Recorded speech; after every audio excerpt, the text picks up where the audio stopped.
تو تقدیر العزیز العلیم، تقدیر کہتے ہیں مینجمنٹ، اندازہ، ایڈجسٹمنٹ، یہ سب الفاظ تقدیر کے لفظ میں سما سکتے ہیں. ایڈجسٹمنٹ ہے اس میں، مینجمنٹ ہے اس میں، ہمیں ایک کیلکولیشن ہے اس میں، ایک ہوائی نہیں ہے ورنہ نظام چل نہیں سکتا تھا. اب ملحد اور ایتھیس کیا بولتا ہے؟ ایتھیس بولتا ہے کہ حسن اتفاق ہے اس لیے ایسا ہو رہا ہے،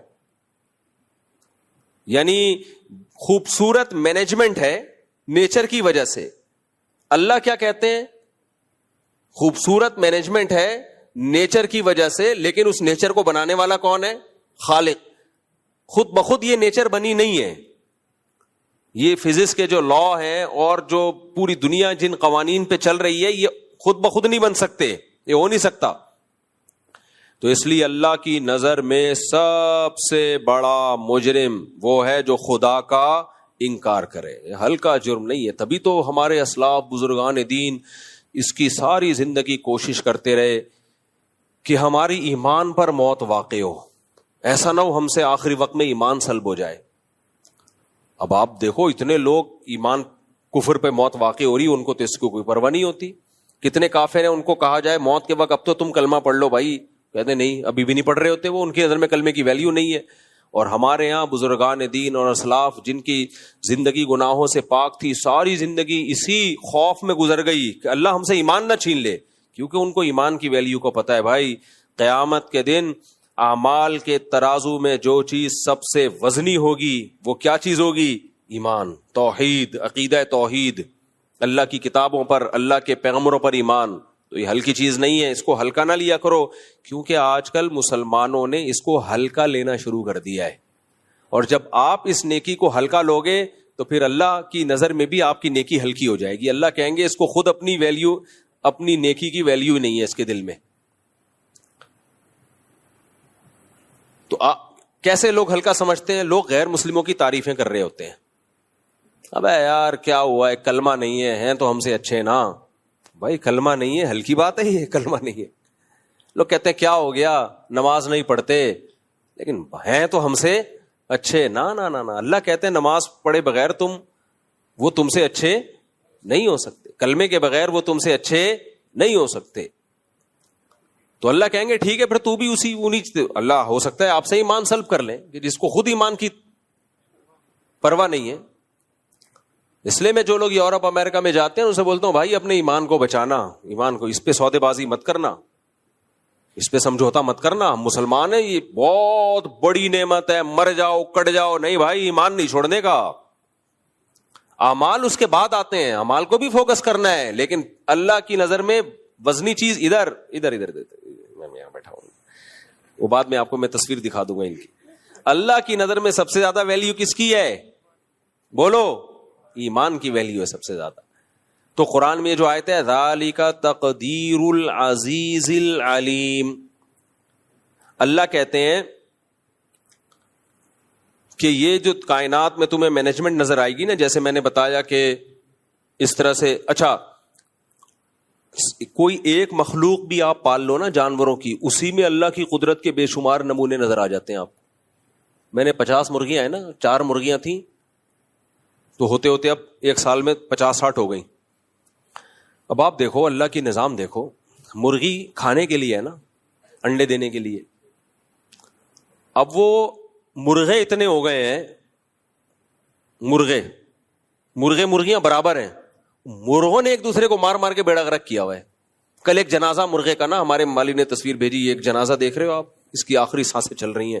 وہ مجھے بار بار کہہ رہے ہیں مفتی صاحب کچھ مرغے ذبح کر کے کھا جاؤ. میں نے کہا دیکھو اللہ نے یہ مرغے کھانے کے لیے پیدا کیے ہیں. کس کے لیے پیدا کیے؟ نہیں کھاؤ گے نا یہ آپس میں لڑیں گے. نسل کے لیے چند مرغے ہی ہوں گے، مرغیاں زیادہ رکھو مرغے کم رکھو، یہ اللہ نے بتا دیا ہمیں کہ نسل کے لیے چند مرغے ہوں گے، باقی کس کے لیے؟ کھانے کے لیے. نہیں کھاؤ گے تو یہ آپس میں لڑ لڑ کے ایک دوسرے کو مار دیں گے. تو کل سے پھر میں نے کاٹنا شروع کی ہے. آج اگر بٹیر کی دعوت نہ ہوتی تو آج میں نے دیسی مرغا کھانا تھا.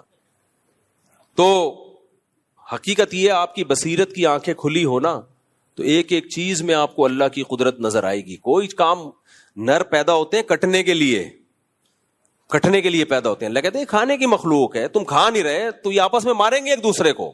نسل بڑھانے کے لیے تو 8-10 مرغیوں پہ ایک مرغا کافی ہے, باقی تو کھانے کے لیے ہے. کیوں نہیں کھا رہے؟ کنجوسی کر رہے ہو, مار دوں گا. جنازے اٹھیں گے. کل ایک جنازہ تھا, بس وہ پہلے ہی سبق 3-4 جنازے تو اٹھ چکے ہیں. خود ہی مار رہے ہیں. مرغے اتنے اگریسو ہوتے ہیں نا, وہ ایک دوسرے کو برداشت نہیں کرتے, اور مارتے بھی مرغیوں کی محبت میں ہیں. وہ تو عشق میں مرتا ہے ایک مرغا, وہ کہتا ہے یہ مرغی میری ہے, وہ کہتا ہے تیری میری ہے. وہ پھر لڑتے ہیں, مار دیتے ہیں ایک دوسرے کو. ایک جو جیت گیا اس کو مرغی مل گئی. وہ ہے نا, وہ ایک مرغی کے پیچھے بھاگ رہا تھا, مرغی گاڑی کے نیچے آ گئی. مرغا کہتا ہے جان دے دی, عزت پہ آنچ نہیں آنے دی اس نے. جان دے دی, عزت پہ آنچ نہیں آنے دی. یہ ایک الگ اینگل سے سوچ رہا تھا مرغا. خیر, تو یہ بھی ایک آپ کو میں بات بتاؤں جنرل نالج کی. آج کل نا مچھلیوں کی فارمنگ شروع ہو گئی ہے. ڈاکٹر لوگ یہ کہتے ہیں اگر یہ فارمی مرغی نہ ہوتی تو آج دیسی مرغیاں اتنی نہیں تھی کہ لوگوں کی گوشت کی ضرورت پوری کر لیتی. یہ بالکل غلط ہے, یہ بالکل غلط ہے. ضرورت ایجاد کی ماں ہے. اگر یہ ہم فارمی مرغی نہ ہوتی نا, جو کراس بریڈنگ کر کے ایک نسل نکال لی ہے, تو دیسی مرغیاں لوگ پال رہے ہوتے گاؤں دیہاتوں میں, پھر بھی ہماری ضرورت پوری ہو رہی ہوتی. اصل میں ہوتا یہ ہے کہ یہ جو کاروباری لوگ ہیں نا, جو سرمایہ دار لوگ ہیں, ان کی ہوس کو پورا کرنے کے لیے یہ سارے چوچلے ہوتے ہیں. ان کی ہوس کو پورا کرنے کے لیے ان کو چاہیے کہ ہماری انویسٹمنٹ کم ہو اور آؤٹ پٹ اس کا بہت زیادہ ہو. پھر وہ جب ایک چیز سوسائٹی میں پھیل جاتی ہے تو ظاہر ہے دیسی مرغیوں کی جو پروڈکشن ہے وہ خود بخود کم ہو جائے گی. اب ہم یہ کہہ سکتے ہیں کہ بھائی دیسی مرغیاں ہماری گوشت کی ضرورت پوری نہیں کر سکتی. لیکن اگر فارمنگ کو ختم کر دیا جائے تو یہ دیسی پوری کریں گی, کیونکہ میں نے تو مرغیاں پال کے دیکھا ہے, ایسے ان کی گروتھ ہوتی ہے نا, 1 سے 2, 2 سے 4, 4 سے 8, 8 سے 16, 16 سے 32 ملٹی پلائی ہوتی چلی جاتی ہے. ان کی نسل کو روکنا ممکن نہیں ہوتا. اگر آپ کے پاس تھوڑی سی بڑی جگہ ہے, آپ بیزار آ جاؤ گے مرغیوں سے, اتنی اسپیڈ سے پھیلتی ہیں یہ. تو یہی حشر ہم نے مچھلی کے ساتھ کیا. کراچی میں اتنی مچھلی پیدا ہوتی ہے, اتنی مچھلی پیدا ہوتی ہے, آج تک کبھی ایسا نہیں ہوا ہوگا کہ آپ مارکیٹ میں گئے ہو اور مچھلی نہ ملی ہو پورے ملک میں. لیکن سرمایہ داروں نے کیا کیا کہ ان کو پیسہ کمانا ہے, دولت کمانی ہے, انہوں نے مچھلی کی بھی فارمنگ شروع کر دی. فیڈ کھلا کھلا کے اس کو بڑا کر دو اور تالاب میں پالو. نہ اس کو وہ ماحول ملتا ہے بھاگنے دوڑنے کا, نہ وہ اس کو آرگینک خوراکیں ملتی ہیں. اب رزلٹ کیا نکلا, وہ اتنی سستی ہے کہ اب سمندر سے خریدنا لوگوں نے جو آرگینک ہے وہ چھوڑ دی. بھائی یہ بہت سستی مل رہی ہے, اور تاجروں نے بھی اسی کو فوکس کیا, یہ جلدی تیار ہو جاتی ہے. نتیجہ کیا نکلے گا, جو سمندروں میں شکار ہو رہا ہے اسے چھوڑ چھوڑ کے لوگ کس پہ سیٹ ہو جائیں گے. یہاں تک کہ اب فشری جہاں سے سمندری مچھلی نکلتی ہے وہاں بھی فارمی مچھلی جا کے بک رہی ہوتی ہے. فارم کی مچھلی وہاں جاتی ہے اور لوگ فشری سے سمندر کی سمجھ کے لا رہے ہوتے ہیں. تو جب یہ زیادہ ہو جائے گا تو تاجر اس پہ سیٹ ہو جائیں گے. پھر یہ اس طرح کی باتیں سوسائٹی میں ہوں گی, بھائی یہ تو بڑا زبردست ہو گیا کہ فارمی مچھلی کے تالاب بن گئے, ورنہ آبادی اتنی بڑھ چکی ہے کہ سمندر کی مچھلی ہماری ضرورت پوری نہیں کر سکتی تھی. تو یہ ہوتا ہے نقطہ بادل وقوع. کوئی کام آپ پہلے حماقت کر لیتے ہو, پھر اس کے بعد اس کے آپ حکمتیں تلاش کرنا شروع کر دیتے ہو. ورنہ خوراک کے معاملے میں چاہے دیسی مرغی ہو چاہے مچھلی ہو, آبادی کو ڈبل در ڈبل کر دو, دگنا در دگنا کر دو. نہ سمندر نے کبھی ہاتھ روکا ہے اور نہ کوئی خوراک کی کبھی کمی ہوئی ہے. یہ سب ہوائی باتیں جن کی کوئی لاجک نہیں بنتی. جب آپ ایک آرٹیفیشل پہ سیٹ ہو جاؤ گے پھر ظاہر ہے پھر تو یہ کہنا پڑے گا کہ اب دیسی جو ہے وہ ہماری ضرورت پوری نہیں کرتی. ورنہ دیسی ہی کھاتے آ رہے تھے لوگ, جب ضرورت ہوتی تھی کھا لیتے تھے. خیر, تو اللہ نے کیا فرمایا, ذالک تقدیر العزیز العلیم. یہ اندازہ ہے, مینجمنٹ ہے. اللہ کہتے ہیں ایسی خوبصورت مینجمنٹ تمہیں کائنات میں نظر آئے گی. اور یہ مینجمنٹ بھی صرف کوئی مینیجر ہونا ضروری نہیں ہے. جس کی طرف سے یہ مینجمنٹ ہے اس میں 2 صفات کا ہونا ضروری ہے, ورنہ اس کے بغیر یہ مینجمنٹ ہو نہیں سکتی تھی. ایک انتہائی طاقتور ہو, جو چاہے کر سکتا ہو. نمبر 2, اس کو ہر چیز کا علم ہو. بعض دفعہ آپ کے پاس طاقت ہوتی ہے, نالج نہیں ہوتی, تو بھی آپ کام کر ہی نہیں سکتے. مثال کے طور پر کسی کے پیٹ میں درد ہے, وہ آیا آپ کے پاس طاقت ہے, ایک جبڑا پھاڑ سکتے ہو اس کا, یوں کر کے پیٹ چیر سکتے ہو, لیکن آپ کے پاس نالج نہیں ہے کہ پیٹ کے درد کا علاج کیسے ہوتا ہے. اب آپ تھپڑ مار مار کے اس کو درد ٹھیک کر رہے ہو, جیسے مائیں بچوں کو تھپڑ مار مار کے چپ کرا رہی ہوتی ہیں. بچہ رو رہا ہے سر میں درد, ناک میں درد کی وجہ سے یا گلے میں درد کی وجہ سے, مائیں تھپڑ مار مار کے طاقت کا استعمال کر کے اس کو چپ کرا رہی ہیں. وہ چپ ہونے کے بجائے اور چیخ چیخ کے رو رہا ہوتا ہے. وجہ کیا ہے؟ ماں کے پاس طاقت تو ہے, نالج نہیں ہے کہ یہ رو کیوں رہا ہے. نالج نہیں ہے تو سمجھتی ہے طاقت کے زور سے میں بچے کو دبا دوں گی, ڈرا ڈرا کے نا چپ کرا دوں گی. وہ چپ نہیں ہوتا. دوسرا یہ کہ آپ کے پاس نالج تو ہے لیکن طاقت ہی نہیں ہے. مثال کے طور پر آپ کو پتا ہے اس کے کمبخت کے پیٹ میں درد اس لیے ہو رہا ہے, استغفر اللہ کمبخت نہیں کہنا چاہیے, اس کے پیٹ میں درد اس لیے ہو رہا ہے کہ اس کو قبض ہے. نالج ہے آپ کے پاس, اور قبض کا علاج بھی آپ کو پتا ہے کہ جی قبض کا علاج یہ ہے کہ جمال گوٹا, وہ نہیں جو بھینس کے منہ میں ڈالا تھا, بھینس نے پہلے پھونک مار دی تھی تو اسی کے منہ میں چلا گیا تھا وہ, تو جمال گوٹا اس کو کھلا دیا جائے, یا کوئی بھی ڈاکٹر لوگ بتاتے رہتے ہیں یہ قبض کی گولی ہے یہ کھا لی جائے. نالج تو ہے لیکن اتنے پیسے ہی نہیں ہے کہ آپ وہ گولی خرید کے لے آؤ, تو بھی آپ کچھ نہیں کر سکتے. تو دنیا میں جو کامیاب لوگ ہوتے ہیں ان کے پاس کسی کام کے کرنے کی طاقت بھی ہوتی ہے اور اس کام کے بارے میں نالج بھی ہوتی ہے, تو آپ کامیاب ہو سکتے ہیں. ادروائز آپ صرف باتیں ہی پھینکتے رہو گے کچھ بھی نہیں ہوگا. جیسے لوگ بڑے بڑے ویژن بناتے ہیں, یہ کر لیں گے وہ کر لیں گے, بھائی آپ کے پاس وسائل کیا ہیں؟ وسائل کچھ بھی نہیں ہے ہمارے پاس, تو پھر کچھ بھی نہیں ہو سکتا. اور اگر وسائل ہیں لیکن نالج ہی نہیں ہے کہ کس وقت کیا کون سا وسیلہ اور کون سا ذریعہ ہم نے استعمال کرنا ہے, تو بھی فائدہ نہیں ہوگا. تو اب کیا مسئلہ ہے؟ اللہ کہتے ہیں اس پوری کائنات میں تم غور کرو گے تو 2 نتیجوں تک پہنچو گے, ایک بلکہ 3 نتیجوں تک پہنچو گے. نمبر 1, اس کا بنانے والا کوئی ہے, یہ خود بخود نہیں ہے. نمبر 2, بنانے والا بہت طاقتور ہے, جو چاہے کر سکتا ہے. نمبر 3, صرف طاقتور نہیں ہے, اس کے پاس نالج ہے, علم بہت زیادہ ہے. اس کو پتا ہے کس کی نسل بڑھانی ہے کس کی نسل گھٹانی ہے. اس کو پتا ہے مفتی طارق مسعود کے بچے زیادہ ہونے چاہیے. خیر یہ تو ایک بیچ میں ایسی مثال آ گئی. اس کو پتا ہے کہ کون سی مخلوق کی نسل بڑھنی چاہیے کون سی مخلوق کی نسل گھٹنی چاہیے. دیکھو آسٹریلیا میں ہم جو یہ قربانی کے جانور ذبح کرتے ہیں نا, ترس آتا ہے ہمیں یار, بیچارے جوان ہٹے کٹے ذبح کر کے ہم کھا جاتے ہیں. ان کے جینے کی عمر تھی, اگر ہم ان کو ذبح نہ کریں نا یہ ہمیں کھا جائیں. یہ کیا کریں؟ ہمیں کھا جائیں. یا تو ان پہ بہت زیادہ ظلم ہوگا, یا بھوکے مریں گے, یا ہمیں کھا جائیں. ہمیں کیسے کھا جائیں میں ایکسپلین کرتا ہوں, مثال سے سمجھاتا ہوں. یہ جو 4 قسم کے جانور ہیں نا جن کا شریعت نے حکم دیا کاٹ کے کھا جایا کرو ان کو ذبح کر کے, اگر آپ ان کو نہیں کھاتے نا, یا بقرعید میں ذبح نہیں کرتے, یا کھاتے ہی نہیں ہو آپ ان کو جینے دیتے ہو, ان کے پیٹ کمبختوں کے اتنے بڑے بڑے ہوتے ہیں نا کہ ان کو 2 ٹائم پوری دیگیں چاہیے. بھینس کو کیا چاہیے پتا ہے؟ 2 ٹائم, 2 روٹی نہیں چاہیے اس کو پورا ونڈا چاہیے, اتنی بڑی تعداد میں. بھائی اس کو بند کروا دینا, یہ ہمیشہ بے وقت یہاں سے, ایک تو یہ ویسے بھی الارم کے طور پر اذان کا ٹھیک ہے ہی نہیں اذان کا بجنا, تو اتنے بڑا ان کا پیٹ ہوتا ہے. ہمارے محلے سے نا ایک گائے بھاگ گئی تھی بقرعید کے دنوں میں, بچڑا تھا بھاگ گیا تھا, ذبح کرنے کے لیے لگے تو بعض دفعہ وہ بچڑا بھاگ جاتا ہے, اتنا طاقتور ہوتا ہے, بھاگ گیا وہ, بھاگا وہ غائب, مل ہی نہیں رہا, اتنی کہاں غائب ہو گیا. 3-4 دن کے بعد ملا, پھر وہ ہڈیوں کا ڈھانچہ بن گیا تھا. وجہ کیا ہے؟ اس کو بھائی 2 ٹائم پیٹ بھر کے خوراک چاہیے تھی, وہ کہاں سے لیتا؟ وہ یہ پودوں سے اور باہر اتنا تھوڑی مل جاتا ہے اس کو. تو یہ وہ جانور ہیں جن کو کون کھلاتا ہے؟ انسان. اور انسان کا اس پہ خرچہ نہیں, ٹھیک ٹھاک خرچہ ہوتا ہے.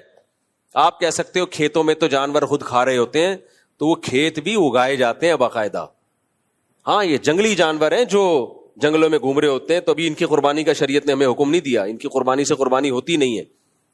اب ہوتا کیا ہے؟ اونٹ اتنا پانی پیتا ہے, اتنی خوراک ہے اس کی, اگر آپ ان کی نسل کو ایسے ہی چھوڑ دیں گے, کاٹ کے کھائیں گے نہیں, تو یہ جنگلوں کے جنگل کا صفایا کر دیں, زمین کی گھاس اور گرینری کو یہ ختم کر دیں. اگر آپ کو یقین نہ آئے نا, آسٹریلیا میں جا کے دیکھو. آپ آسٹریلیا میں 100-150-200 سال پہلے انگریز اپنے ساتھ مسلمانوں کو لے کر گئے تھے ہندوستان سے, پشاور سے بھی کچھ لوگ گئے, تو یہ لوگ اپنے ساتھ اونٹ لے گئے تھے مسلمان, بحری جہازوں میں اونٹ لے جا کے انہوں نے جنگلوں میں کام وام کیے جو بھی, تو پھر یہ جب واپس آئے تو اونٹ وہیں چھوڑ دیے انہوں نے. اب وہاں اونٹ کا گوشت نہیں کھایا جاتا, آسٹریلیا میں گورے نہیں کھاتے. نتیجہ کیا نکلا ہے, ان اونٹوں کی نسل اتنی بڑی ہے. 2 واقعات تو میرے سامنے ہیں. میں جب لاسٹ ٹائم آسٹریلیا گیا اس وقت بھی, اور اس سے پہلے جب آسٹریلیا گیا اس وقت بھی یہ واقعہ ہوا کہ ان کی گورنمنٹ نے 10,000 اونٹ پسٹل سے فائر کر کے مارے ہیں جنگلوں میں. کتنے اونٹ؟ 10,000 اونٹ ہیلی کاپٹروں سے نا نشانہ لے کے مارے ہیں. میں نے ان لوگوں سے پوچھا بھائی کیا ہو گیا یار, یہ اونٹوں کو تم ایسے فائر کر رہے ہو جیسے کوئی دہشت گرد ہوتے ہیں. بھائی انہوں نے کہا آسٹریلین گورنمنٹ بیزار آ گئی ہے, یہ صحراؤں میں جتنا پانی ہوتا ہے یہ پی لیتے ہیں. یہ کہ اونٹ جب پانی پیتا ہے نا, قرآن نے بھی اس کا تذکرہ کیا, پیاسا اونٹ ایسے ٹینکوں کے ٹینک خالی کر دیتا ہے. اونٹ اسٹور بھی کرنا ہوتا ہے نا اس کو, اور اتنے جنگل میں یہ چرتا ہے, اتنا چرتا ہے گرینری ختم ہو جائے گی, دوسرے جانوروں کے لیے بچتا ہی کچھ نہیں. پھر مجھے اندازہ ہوا بھائی اللہ نے ان کی نسلوں کو کنٹرول کرنے کے لیے ہمیں آرڈر کیا دیا ہے, کھا جایا کرو, آپ نہیں کھاؤ گے تو یہ ہمیں کھا جائیں گے. یہ صحیح ہے نا. تو اللہ کا کوئی کام حکمت سے خالی نہیں ہے. اب انڈیا کی لوگ مثال دے سکتے ہیں, بھائی انڈیا میں تو گائے کو ذبح نہیں کیا جاتا, وہاں تو گائے ماتا کے ساتھ بڑی سیوا کی جاتی ہے اس کی, اور اس کو نہیں کھاتے, تو وہاں تو کوئی ایسا واقعہ نہیں ہوتا. نا نا نا نا, آپ ڈاکومنٹریز یوٹیوب میں دیکھ لو کہ انڈیا میں جو گائے جب بڈھی ہو جاتی ہے, بیل جب بڈھا ہو جاتا ہے, اس بیچارے کا حشر کیا ہوتا ہے, بھوک سے تڑپ کے مرتا ہے. وہ چند گایوں کی تو ہمیں نظر دکھا دیتے ہیں وہ کہ اس کو کوئی گھر میں لے گیا, اس کی مرم پٹی کی, اور اس بڑھیا کو بیچاری کو گھر میں رکھ کے کھلانا پلانا شروع, ذبح کرنا نہیں ہے کیونکہ وہ انہوں نے اس کو ماں بنایا ہوا ہے. لیکن وہ غریب آدمی کب تک کھلائے گا؟ وہ کہے گا میں اپنے بچوں کو کھلاؤں یا گائے ماتا کو کھلاؤں, اپنی سچی مچی کی ماتا کو کھلاؤں یا اس ماتا کو کھلاؤں؟ وہ تو پریشان ہو جاتا ہے. نتیجہ کیا نکلتا ہے, وہ جانور سسک کے مرتے ہیں. وہ ویڈیوز نہیں ڈالی جاتی, کچھ لوگوں نے تو ڈالی ہیں, کچھ ہندوؤں نے وہ ویڈیوز ڈالی ہیں, لیکن انہوں نے یہ دکھانے کے لیے ڈالی ہیں کہ دیکھو ہم ہندو ہیں, ہمیں گائے کا احترام کرنا چاہیے, لیکن ہمارے یہاں گایوں کا حشر کیا ہو رہا ہے, بیچاری کیسے سسک کے تڑپ کے مر رہی ہیں. تو یہ بھوک پیاس سے سسک کے تڑپ کے مریں گے یہ, اگر ہم ان کو ذبح کر کے کھائیں گے نہیں. تو اللہ کا دین ہے نا اسلام, اس لیے اللہ نے کہا کہ بھائی ابھی کھا لو, تو اس میں کیا ہوگا, تمہارے کام بھی آ جائے گا اور ایک اچھی موت مر جائے گا. یہ ذبح کر کے وہ تڑپ کے جو بھوک اور پیاس سے جو ترس کے اور تڑپ کے مرتا ہے, وہ موت سے یہ بچ جائے گا. تو اب وہاں بھی یہی ہوگا آسٹریلیا میں, جو اونٹ کو جو شوٹ نہیں ہوتے وہ جب بڈھے ہو جاتے ہیں تو کیا ہوتا ہے ان اونٹوں کے ساتھ, انسان جب بڈھا ہو جاتا ہے تو اولاد لا کے رکھتی ہے اس کے سامنے کھانا. گائے یا اونٹ جب بڈھا ہوگا اور کھانے چلنے کے قابل نہیں رہے گا, تو آپ کا کیا خیال ہے, وہاں اونٹ کے بچے لا کے ابا کے سامنے خوراک رکھیں گے, توڑ کے پانی کے پیالے لا کے رکھیں گے. وہ بھوک اور پیاس سے تڑپ کے ایڑیاں رگڑ کے سسک کے مرے گا وہ. تو اگر آپ ان کو ذبح کر کے نہیں کھاتے تو آپ کو گولیوں سے شوٹ کرنا پڑے گا, جو کسی کام کی بھی نہیں ہے. تو میں نے وہاں بولا کہ بھائی گورنمنٹ سے بولو کہ شوٹ کرنے کے بجائے یہ اتنے سینکڑوں ہزاروں اونٹ ہیں, یہ جو ہے وہ ہمیں دے دیں. تو ان کا جواب پتہ ہے کیا تھا, لے لو. میں نے کہا ہم تو لے جا نہیں سکتے, کھائیں شکار کر کے. انہوں نے کہا کھا لو. اب 2000 کلومیٹر دور جنگل میں جاؤ ان کو کھانے کے لیے, تو اس کا طریقہ یہ ہے کہ وہ گورنمنٹ نے اجازت دی ہوئی ہے, جاؤ یار مار کے کھا لو, آپ ذبح کر کے نہار کر کے جیسے آپ نے کھانا ہے کھا لو, لیکن کھاؤ کیسے؟ 2000 اور آسٹریلیا اتنا بڑا صحرا ہے نا, اتنی شدید گرمی, جنگلوں میں آگ لگ جاتی ہے. 2000 کلومیٹر پہ آپ گاڑی میں سفر کر کے جائیں, 2000 کلومیٹر کے بعد جا کے ایک اونٹ کو آپ نے مارا, نہر کیا, تو کیا کرے گا اتنے گوشت کا آدمی؟ ایک ہی دفعہ کر سکتا ہے بس. وہ اس کے بعد آدمی کہتا ہے بھائی میں ادھر سے ہی خرید کے کھا لوں گا, وہ زیادہ بہتر ہے. تو کچھ باتیں کہنے کی ہوتی ہیں, پریکٹیکلی وہ پاسبل نہیں ہوتی. وہ وہاں کی گورنمنٹ نے تو اجازت دی بھی کھا لو بھائی, ہماری طرف سے کوئی پابندی نہیں ہے, آپ کھاؤ جا کے. لیکن اتنا مشکل ہے اس کو کھانا, اس کو لائے گا کون؟ اور پھر وہ اونٹ بھی اتنے وحشی ہو چکے ہیں, اس کا بھی خطرہ ہے کہ آپ نے اونٹ کو کھانے سے پہلے اونٹ آپ کو نہ کھا جائے کہیں. اتنے وحشی اونٹ تو ایسے ٹانگتا ہے انسان کو, آپ نے بقرعید میں ویڈیو دیکھی ہوں گی نا, یوں پکڑتا ہے ادھر سے اور اٹھا کے چھت پہ رکھ دیتا ہے بندے کو. اتنا بڑا تو اس کا منہ ہے. خیر, تو اللہ نے کیا فرمایا, ذالک تقدیر, یہ مینجمنٹ ہے. ایک اور جگہ قرآن میں اللہ نے فرمایا, اللہ الذی خلق سبع سماوات ومن الارض مثلہن, اللہ نے 7 آسمان اور زمینیں پیدا کی, لتعلموا ان اللہ علی کل شیء قدیر, تاکہ اس کائنات کے بننے کے عمل کو اور اس میں جو مینجمنٹ ہے اس کو دیکھ کے تمہیں پتہ چل جائے اللہ ہر چیز پر قدرت رکھتا ہے. وَأَنَّ اللَّهَ قَدْ أَحَاطَ بِكُلِّ شَيْءٍ عِلْمًا, اور اللہ کا علم بھی کامل ہے, کیونکہ قدرت اور علم دونوں چیزیں مل کے انسان کو کچھ کرنے کے قابل بناتی ہیں. دونوں میں سے ایک صفت بھی نہیں ہو تو آپ کچھ کرنے کے قابل نہیں رہتے. تو اللہ نے اپنے ہونے کے, اپنی توحید کے اتنے دلائل قائم کر دیے اور بتایا کہ تم ایک ایک چیز میں میرے محتاج ہو. تو اللہ کی نظر میں اب اگر آپ اللہ ہی کو نہیں مانتے تو آپ اتنے بڑے مجرم ہو کہ وہ ساری نیکیاں ہونے کے باوجود ان کا وزن بہت ہلکا ہو جاتا ہے. بالکل ایسے ہی ہے جیسے آپ دوستوں کے ساتھ اچھا سلوک کرتے ہو, ابا کو آپ مانتے ہی نہیں. ایک تو ہوتا نا ابا کی ماننا, ایک ہے ابا ہی کا انکار کر دینا. آپ کہتے ہو ابا آپ جمشید صاحب ہو, آپ ابا نہیں ہو میرے. تو ٹھیک ہے آپ کی نیکیاں, آپ کے ابا کہیں گے میرا بیٹا لوگوں کا خیال کرتا ہے, غریبوں کو کھانا کھلاتا ہے, لیکن جائیداد سے میں اس کو محروم کروں گا میں, کیونکہ یار میں نے اس کو جنا, اس کو میں نے اس قابل بنایا کہ غریبوں کی مدد کر سکے, دولت بھی اس کو میں نے دی, تو میرا ہی انکار کر دیا.